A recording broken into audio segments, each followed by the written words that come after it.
Hi, welcome to YoYo TV. భారతదేశం అంటే సంస్కృతి సాంప్రదాయాలకు నిలయం. అంత మాత్రాన దేశానికి ప్రమాదం అని తెలిస్తే ఊరికే ఉంటామని అనుకోవడం వాళ్ళ వెరితనమే అవుతుంది.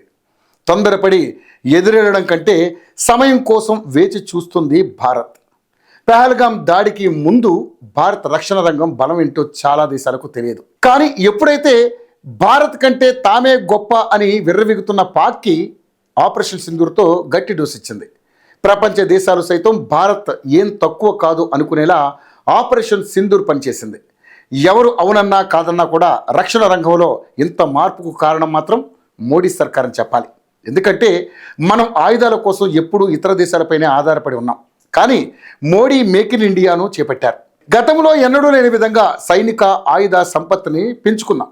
అదే సమయంలో పొరుగు దేశాలు మరీ ముఖ్యంగా పాకిస్తాన్తో తీవ్ర ఘర్షణాత్మక వాతావరణం నెలకొనడంతో ఎలాంటి పరిస్థితులు ఎదురైనా పోరాటం చేసేలా భారత త్రివిధ దళాలు సర్వసన్నద్ధమయ్యాయి. ఈ క్రమంలోనే తాజాగా భారత రక్షణ రంగానికి సంబంధించి భవిష్యత్ ప్రణాళికను కేంద్రం తీసుకుంది. పహల్గామ్ ఉగ్రదాడి ఆపరేషన్ సింధూర్తో అలర్ట్ అయిన కేంద్రంలోని నరేంద్ర మోదీ ప్రభుత్వం రక్షణ రంగంలో భారీ మార్పులు తీసుకురావాలని నిర్ణయం తీసుకుంది. ఇందులో భాగంగానే వచ్చే 15 ఏళ్ల కాలానికి రక్షణ ఆధునీకరణ ప్రణాళికను సిద్ధం చేసింది. ఇది స్వతంత్రం వచ్చినప్పటి నుంచి అతిపెద్ద ప్లాన్ అని కేంద్ర ప్రభుత్వ వర్గాలు పేర్కొన్నాయి.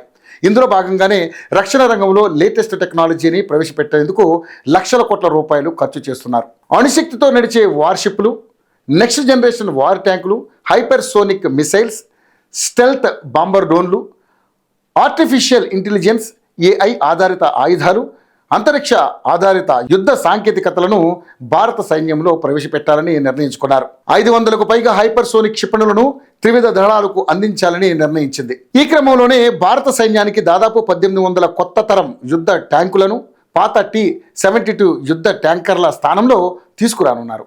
పర్వత ప్రాంతాల్లో యుద్ధం చేసేందుకు 400 తేలికపాటి యుద్ధ ట్యాంకులు, 50,000 tank mounted anti tank missiles, 700 robotic counter IED వ్యవస్థలను సమకూర్చుకున్నారు. 6 లక్షల శతఘ్ని గుండ్లు, మానవరహిత విమానాలను అందించనున్నారు. ఇక ఇండియన్ నేవీ విషయానికి వస్తే సరికొత్త విమాన వాహక నౌకలతో పాటు 10 నెక్స్ట్ జనరేషన్ వార్షిప్లు, 7 అత్యాధునిక కార్వెట్లు, 4 ల్యాండింగ్ డాక్ ప్లాట్ఫామ్లను అందించనున్నారు. అదే సమయంలో వార్షిప్లకు అణుశక్తిని అందించే టెక్నాలజీని కూడా ఇచ్చేందుకు ఆమోదం లభించింది. ఎలక్ట్రోమాగ్నెట్ ఎయిర్ క్రాఫ్ట్ లాంచ్ సిస్టమ్ను కూడా అందించేందుకు రంగం సిద్ధమైంది. మరోవైపు ఇండియన్ ఎయిర్ ఫోర్స్కు కూడా భారీగా ఆయుధ సామగ్రిని కల్పించనున్నారు.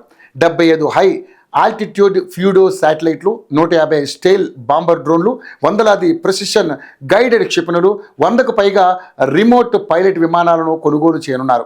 ఇక 20 స్ట్రాటోస్పియరిక్ ఎయిర్ షిప్లను అందించనున్నారు. 21వ శతాబ్దంలో శత్రువులను ఎదుర్కొనేందుకు అన్ని రకాలుగా త్రివిధ దళాలను సిద్ధం చేయడమే లక్ష్యంగా ఈ నిర్ణయానికి ఆమోదముద్ర వేశారు. వీటితో పాటు యాంటీ స్వార్మ్ డ్రోన్ సిస్టమ్లు, లేజర్ వెపన్స్, మానవరహిత విమానాల కోసం ఎయిర్ టు సర్ఫేస్ మిసైల్స్, అత్యాధునిక టార్గెటింగ్ ప్యాడ్స్ వంటివి కూడా నేవీ, ఆర్మీ, ఎయిర్ ఫోర్స్కు ఇవ్వనున్నారు.